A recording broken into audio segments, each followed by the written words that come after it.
मोटी बहू का कॉन्फिडेंस। राकेश की शादी कहीं नहीं हो रही थी और उसकी वजह थी उसके सर पर कम बाल का होना। कोई लड़की से हाँ नहीं करती है, न जाने क्यों इसके सर पर इतने कम बाल क्यों है।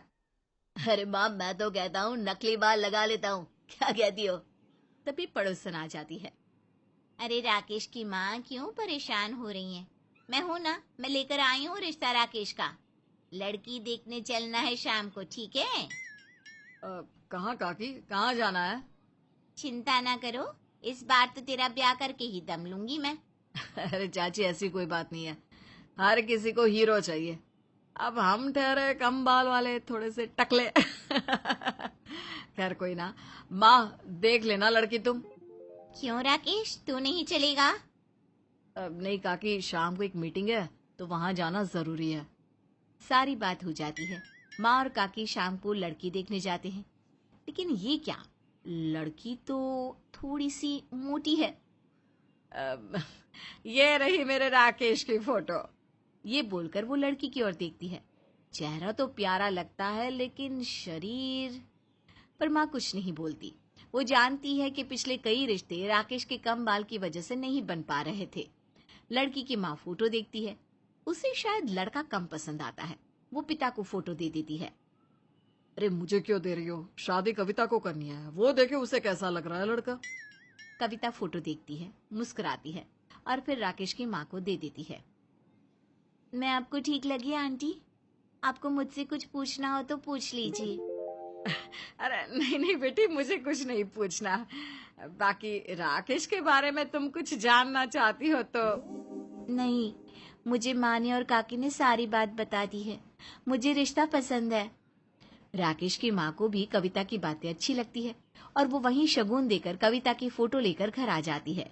रात को राकेश के घर लौटने पर, ये कविता है, देख ले, बहुत गुणी लड़की है, बता कैसी लग रही है तुझे? वो तो छोड़ो, उसने हाँ की कि नहीं। वैसे माँ, मुझे ना शादी की कोई जल्दी नहीं है, मैं तो सिंगल भी ठीक हूँ। हाँ हाँ पता है, लेकिन बेटा कल को मैं मर गई तो तेरे बारे में परेशान होकर भूत बनकर घूमूंगी। कम से कम एक जीवन साथी, 2 बच्चे हो जाए, तेरा परिवार बन जाए, और कुछ नहीं चाहिए। खैर, माँ की खातिर ही सही राकेश की शादी कविता से हो जाती है। शादी के बाद, ये क्या देख लिया लड़की में, कितनी मोटी है। और क्या, भाभी राकेश के तो बाल ही कम थे, ये मोटी को लाने की क्या जरूरत थी? ऐसा लग रहा है राकेश की बीवी कम माँ ज्यादा है। अब क्या करते हैं, पता है 2 साल से रिश्ता देख रही हूँ, लेकिन खैर कोई बात नहीं, अब तो यही बहू है हमारी। तभी कविता आ जाती है, हाथ में चाय की ट्रे लेकर।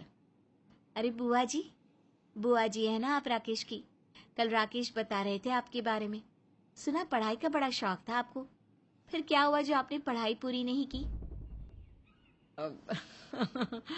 हाँ बहू, शौक तो बहुत था, पता है मेरा नाम तो जिले के अखबार में आया था। हाँ बुआ जी, राकेश बता रहे थे कि उनकी पढ़ने लिखने की आदत आपसे ही है। फिर पढ़ाई क्यों पूरी नहीं की बुआ जी? बुआ जी कविता की बातों से इतनी प्रभावित थी कि वो अब सारा दिन कविता से ही बातें करती। वो ना होती तो उसे ढूंढती, उसके साथ खाना पीना सब कुछ। और ये सासू माँ देख रही थी। कविता ने तो रमा पर जादू ही कर दिया है, देखो तो कैसे उसके साथ ही रहती है। कहाँ तो कहती थी कि कैसी बहू ले आए। वही अब जो भी घर आता कविता को बहुत पसंद करता। चाची, कविता भाभी कहाँ है? मुझे उनसे मेकअप करवाना है। कविता, आ गई तुम्हारी एक और फैन। कविता कपड़े भी ऐसे पहनती कि उस पर खूब जंचते। एक रोज चाची की बहू, क्या बात है कविता, तुम इतनी ही मोटी हो, फिर भी कपड़े हमसे ज्यादा तुम पर जचते हैं, कैसे? घर के सभी लोग इंतजार कर रहे थे कि कविता क्या बोलेगी। वो क्या है ना सीमा, मोटापा तो बचपन से ही हावी रहा है मुझ पर, लेकिन मैंने भी सोच रखा था कि इसे खुद पर हावी नहीं होने दूंगी। मैं तो वही पहनती हूँ जो मुझे अच्छा लगता है। वो क्या है ना, कॉन्फिडेंस से जो कुछ पहनो सब अच्छा लगेगा। चाची सास को कविता का बेफिक्र, मस्त मौला और खुश रहने वाला नेचर कतई पसंद नहीं था। हाँ हाँ, क्यों नहीं, लेकिन मोटी तो मोटी होती है ना। तभी राकेश बोल पड़ता है। मोटी लेकिन फिर भी चाची, मेरी कविता के सामने सब फेल है। वैसे खाना भी बहुत अच्छा बनाती है मेरी कविता। हाँ, तभी तो देखो कैसी फूली जा रही हूँ मैं। वैसे सीमा, तुम एक काम क्यों नहीं करती? कुछ दिन अपनी बहू के साथ यहीं आ जाओ। वो कपड़े पहनना सीख जाएगी और तुम खाना बनाना। मेरी कविता सब सिखा देगी। कविता बहुत खुश रहती है। वो घर में ना किसी से लड़ती, ना कोई कलेश। घर के लोग भी उससे खुश रहते, जिसे देखकर रिश्तेदारों को आग लगी रहती है। राकेश की चाची और ताई एक दिन, ये कविता खुद को कुछ ज्यादा ही समझती है, हीरोइन मानती है अपने आप को, मोटी भैंस कहीं की। अरे हमारी बहू के सामने कहीं टिकती नहीं है, लेकिन फिर भी न जाने क्या बात है, सबकी पसंद वही है। अरे हमारी ननद विमला को नहीं देखा, कैसे कविता कविता करती रहती है। सारा मोहल्ला भी कविता का दीवाना है। अरे है क्या वो? तभी चाची की बहू आ जाती है। क्या सारी की सारी शरीर में चर्बी भरी है, मोटी सी। अरे साड़ी पहनती है तो देखा कैसे मांस लटकता रहता है। तू तो चुप ही कर, तुझे कोई नहीं देखता है, जितना सच कर खड़ी हो जा। उसे देखते ही लोग कैसे पागल हो जाते हैं, हंसती मुस्कुराती रहती है। देखो दीदी, हमारी बहू को कुछ ना बोलो। यहाँ हम कविता को सबक सिखाने के लिए बैठे हैं, ना कि मेरी मिस वर्ल्ड जैसी बहू का मजाक बनाने। हैं? अरे हाँ, पर कैसे? वो मामा जी की बेटी की शादी आ रही है ना, सारा परिवार रहेगा। वहाँ उसका ऐसा मजाक बनाएंगी कि रोते रोते सही हो जाएगी। क्यों, क्या कहती हो? सभी हाँ कर लेते हैं कि कविता का कॉन्फिडेंस खत्म करके ही रहेंगे। खैर, शादी का दिन भी आ जाता है। कविता और उसका पति सेम रंग की साड़ी और ड्रेस में शादी में पहुंचते हैं। साथ में होती है सास। बहू, जा जाकर मेरे लिए आइसक्रीम लिया। कविता चली जाती है, लेकिन ये क्या, प्लान के मुताबिक वहां ताई और चाची खड़ी होती हैं। साथ में खड़े होते हैं रिश्तेदारी के बहुत सारे लोग। अरे कविता, कितना खाएगी? आते ही आइसक्रीम पर टूट पड़ी। सभी हंसने लगते हैं कि तभी ताई बोलती है। खा खा कर मोटी हो रही है, लेकिन खाना नहीं छोड़ सकती। अरे सब लोग जल्दी से खाना खा लो, कहीं कविता सारा खाना खत्म ना कर दे। फिर एक बार कविता की बेइज्जती में सब हंसने लगते हैं। कविता पहले तो सबको हंसता देखती है। चाची और ताई को लगता है कि बस उनका काम तो बन गया।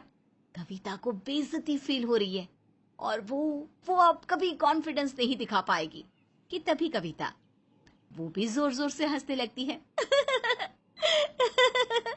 सही बोल रहे हैं चाची।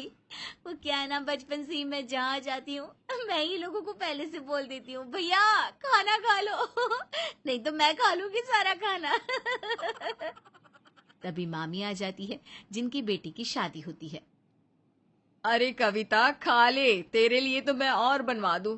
भाई सच्ची क्या लड़की है कविता। सारी शादी की तैयारी इस लड़की ने अकेले ही करवाई है।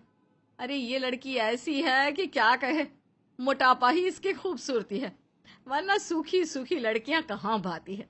इतने फूले फूले गाल, प्यारी सी हंसी। कविता जैसी बहू तो किसी की नहीं आई है। तभी कविता की सास और पति भी आ जाते हैं। कविता उन लोगों को देखती है। मेरी कविता लाखों में एक है। लोगों के पास सब कुछ परफेक्ट होने के बाद भी रोते रहते हैं, कोई बहू से परेशान तो कोई उसकी शक्ल से। लेकिन मेरी बहू ने तो घर को स्वर्ग बना दिया। इसकी हंसी और खिलखिलाहट से मेरा घर रोशन रहता है। सही कहा माँ, वरना क्या करना है पतली गोरी लंबी को घर लाकर, जो घर पर रोज क्लेश करे। क्यों चाची, वैसे आपके घर से आपकी और आपकी बहू के लड़ने की आवाजें रोज आती है। कम से कम कविता को तो ये सब शौक नहीं है। सभी कविता बहू के लिए ताली बजा रहे थे और कविता सबका हाथ जोड़कर धन्यवाद करती है। तो देखा दोस्तों, आप दिखने में कैसी भी क्यों ना हो, आपकी पहचान आपके नेचर से होगी, ना कि शक्लों सूरत से। तो ससुराल में खुशियां लाएंगी, सबको खुश रखेंगी, तो खुशियां अपने आप आपके पास आएंगी। बहू यूं ही लक्ष्मी नहीं कहलाती, और लक्ष्मी वहीं आती है जहां बहू खुश रहती है और सबको खुश रखती है।